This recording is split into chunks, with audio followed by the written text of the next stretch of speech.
हमें छोड़ पुजारी जी अपने कैबिन में गए हैं फ़ोन लाने। शायद वे हमें कुछ दिखाना चाहते हैं। लटकने के बाद सीधी ज़मीन में इंसर्ट हो गई है। देखिए फ्रेश मैंने फर्स्ट टाइम देखी और इस तरह 1 से 2, 2 से 4 बरगद के पेड़ बन जाते हैं। समाधि के ऊपर हमेशा शिवलिंग की स्थापना होती है। क्यों? कहीं पे भी चले जाओ आप, ये शास्त्र का प्रमाण है। मंदिर के बैक में 18वीं शताब्दी में बनाए गए भवन, किचन और कोठार। ये हरित ऋषि की प्रतिमा है।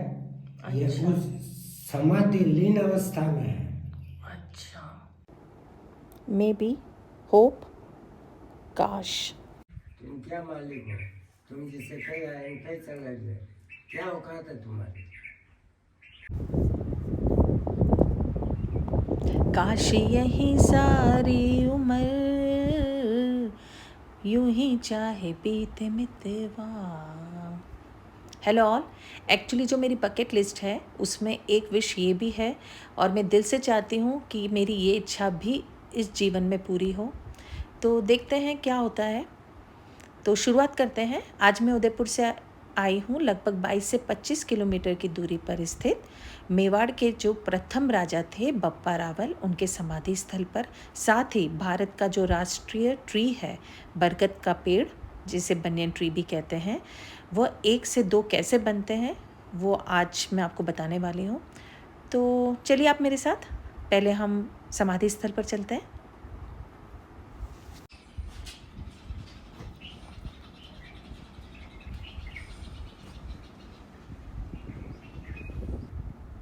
देखा आपने चिड़ियों की कितनी मधुर आवाज़।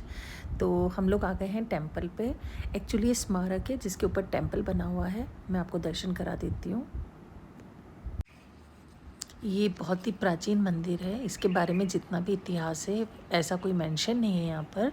तो पीछे पुजारी जी हैं, तो उनको थोड़ा सा हम कष्ट देंगे क्योंकि वो ही बता सकते हैं इसके बारे में। तो एक बार हम पूरा यहाँ का प्रीमाइसेस देख लेते हैं क्या है, मैं आपको दिखा देती हूँ। एक मंदिर और है, यहाँ दर्शन कर लेते हैं। पुजारी जी यहाँ पास ही के कमरे में, तो मैं उनको भी बुला लेती हूँ। ये मेरे को बहुत खूबसूरत सा दिखा ये एरिया, तो मेरे को लगा फ़ोटो खिंचा लूँ, लेकिन इतना गर्म था फर्श, आप मानेंगे नहीं। हाँ बताइए आप। विजयानंद जी महाराज, उनकी समाधि का स्थान। ठीक है। और वो है बापा रावल की समाधि का स्थान। अच्छा ठीक है। वो बापा रावल की जीवित समाधि है। जीवित समाधि, तो उन्होंने जीवित रूप में ही समाधि ले ली थी। अच्छा। हरित ऋषि ने मेवाड़ की राजगद्दी बापा रावल को दी। ठीक है। और यहीं से राजवंश चालू होता है। अच्छा। ये एकलिंग से चढ़े चढ़ते ऊपर जो तालाब आता है ना, हाँ हाँ, पीछे की तरफ जो तालाब है वो कि ऊपर? ऊपर रोड ठीक की है। हाँ हाँ। इस तालाब के सामने वाली साइड में ये पूरी नगरी थी। अच्छा। एकलिंग जी ये तो बाद में, ये दुकान उकान ये तो बहुत बाद की बात है। ठीक है। उस समय जब बापा राव का जन्म हुआ और उनकी पालन पोषण जब हुआ उनका, तो वो उस नागदा नगरी में हुआ था। अच्छा। उस नगरी में 365 जालर एक साथ बसते थे। इतनी बड़ी नगरी थी। 365 365 जालर एक साथ बसते थे। जालर बोले तो मतलब? टोकर मान लो, जैसे मंदिर में वो बजाने के होते हैं। हाँ हाँ हाँ हाँ। वो है, ये 365 एक साथ से बसते थे। अच्छा। पुजारी जी ने बहुत अच्छे तरीके से मुझे यहाँ के संपूर्ण इतिहास के बारे में जानकारी से अवगत कराया, बट आवाज़ थोड़ी सी अनक्लियर और धीमी होने की वजह से इसे मैं आगे अपनी आवाज़ में कंटिन्यू कर रही हूँ। तो कहानी इस प्रकार है कि मेवाड़ राजघराने के आदि पुरुष या मेवाड़ राजघराने के प्रथम राजा का जन्म 713 ईस्वी में हुआ। इन्हें कालभोज के नाम से जाना जाता था। बचपन बड़ी कठिनाइयों में बीता और पिता की असामयिक मृत्यु के बाद इनकी माताजी इन्हें एकलिंग जी के ही नज़दीक नागदा गांव में लेकर आ गई। वहाँ वे जंगल में गाय चराते थे। एक दिन उनकी मुलाकात हरित ऋषि से हुई। हरित ऋषि उनके हाव भाव से इतने प्रभावित हुए कि 12 वर्ष की आयु में ही उन्होंने कालभोज को अपने आश्रम ले गए और वहाँ युद्ध की कला सिखाने लगे।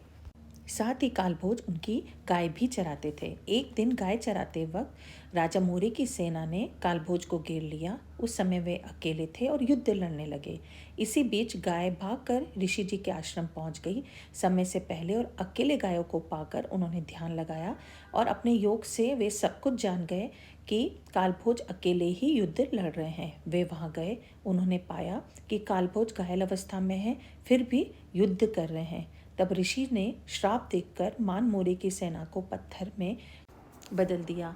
कालभोज को यह देखकर बहुत आश्चर्य हुआ। तब हरित ऋषि ने अपने शिष्य को गले लगाया। उन्हें विश्वास हो गया था कि ये बालक आगे चलकर एक महान योद्धा बनेगा और अपने पिता का खोया हुआ सम्मान और राज्य पुनः प्राप्त कर सकेगा। हरित ऋषि ने कालभोज जो कि घायल अवस्था में थे उन्हें औषधि दी और सुबह जल्दी आने को बोला। इसके उपरांत हरित ऋषि ने महादेव जी की आराधना की और उन्हें वरदान पूरा करने के लिए कहा। सुबह जब कालभोज की नींद खुली तो वो बहुत लेट हो गए थे। तब वे भागते हुए ऋषि जी के आश्रम गए। तब तक ऋषि जी कहते हैं अपने वायुयान से हवा में उड़ चुके थे। तब नीचे से ही उन्होंने उनसे माफ़ी मांगी। हरित ऋषि ने उन्हें माफ़ किया और यान में बैठे ही जल का छिड़काव किया और कालभोज को मुंह खोलने को कहा, बट वह जल उनके मुख में न गिर के उनके पाँवों में गिरा। तब ऋषि ने कहा कि अगर ये जल तुम्हारे मुख में जाता तो तुम विश्व विजेता बनते, बट पाँव में गिरने की वजह से इस एरिया पर तुम हमेशा शासन करोगे। ऊपर हरित ऋषि यान में, नीचे कालभोज प्रसाद ग्रहण करने की अवस्था में, और यह कह के वे वहाँ से चले गए। उनके जाने के उपरांत कालभोज ने युद्ध का अभ्यास और महादेव की पूजा अर्चना में लीन हो गए। 20 साल की उम्र में उन्होंने भीलों की एक सेना बनाई और चित्तौड़ पर आक्रमण कर राजा मौर्य को हराया और चित्तौड़ को अपने कब्जे में लेकर उसे अपनी राजधानी बनाया। गोहिल राजवंश के संस्थापक यही थे और यहीं से उन्हें बप्पा रावल की उपाधि दी गई।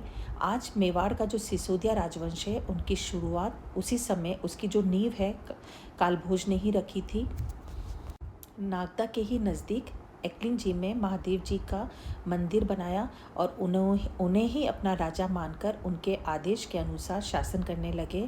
जो पाकिस्तान में रावलपिंडी है वह बप्पा रावल के नाम से ही रखा गया है। कहते हैं उन्होंने उस समय जितने भी युद्ध किए वे अजय रहे। जो आगे उनके जो वंशज थे, महाराणा कुंभा, सांगा, महाराणा प्रताप, ये सभी बप्पा रावल के ही वंशज हैं। और इस तरह 753 ईस्वी में उन्होंने अपने पुत्र को सब कुछ देकर वे जंगल चले गए और पूजा अर्चना और तपस्या में लीन हो गए। कहते हैं वहीं पर यही वो जगह है जहाँ पे उन्होंने जीवित समाधि ली। और इसके उपरांत पुजारी जी ने मुझे एक और चीज़ बताई, वो आपको दिखाती हूँ मैं। समाधि के ऊपर हमेशा शिवलिंग की ही स्थापना होती है। क्यों? कहीं पे भी चले जाओ आप, ये शास्त्र का प्रमाण है। समाधि के ऊपर हमेशा शिवलिंग की ही स्थापना होती है। अब जो आकृति सामने बड़े लिंग में है वही आकृति आपको इस छोटे लिंग में मिलेगी। आप दिखाओ।